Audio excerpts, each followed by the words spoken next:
home, one of the hurdles you'll have is the physical inspection or home inspection. A lot of times sellers have questions about what to expect from it and what to expect after.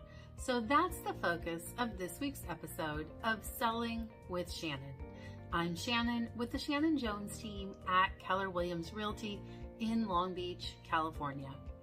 So when you sell your home, the standard purchase agreement has three main contingencies or conditions. One of them is inspection, and most buyers will hire a professional physical inspector to go out and do a thorough review of the home. The inspector will typically climb on the roof, in the attic, go under the house. They'll check the electrical, the plumbing, the foundation. They'll turn on the dishwasher. They'll turn on the heater and air conditioner. They'll make sure that everything is in proper condition. You can expect that process to take probably 2 to 3 hours, depending on the size of the home and the speed of the inspector.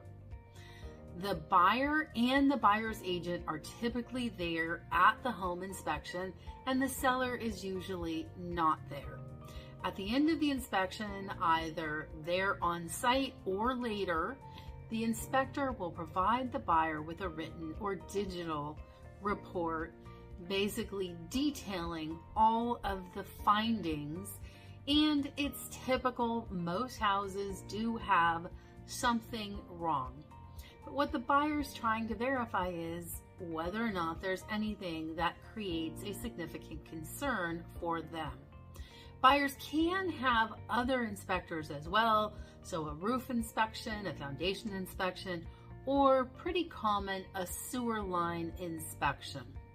Once the buyer has had an opportunity to review that report with their agent, they may put together what's called a request for repairs and ask you, the home seller, to take some action.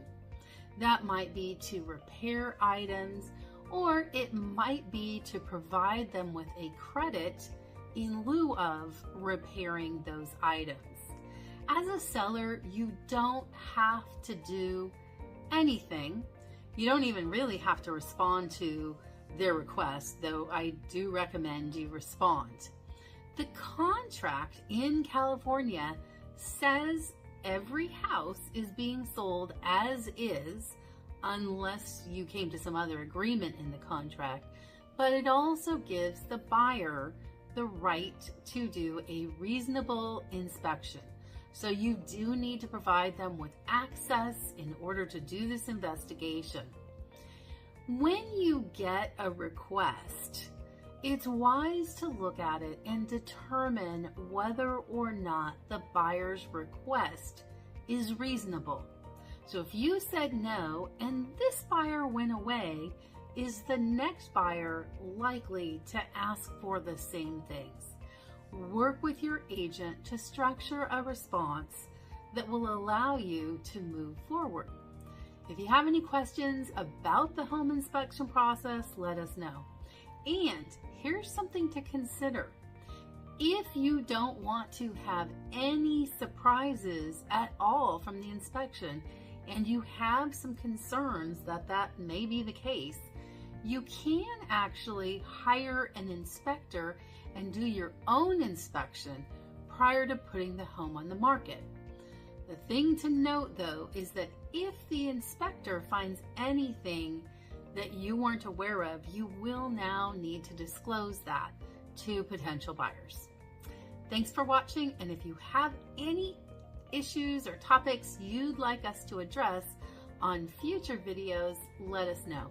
If you found this information helpful, be sure to check out the other videos in our Selling with Shannon series and consider subscribing to us on YouTube.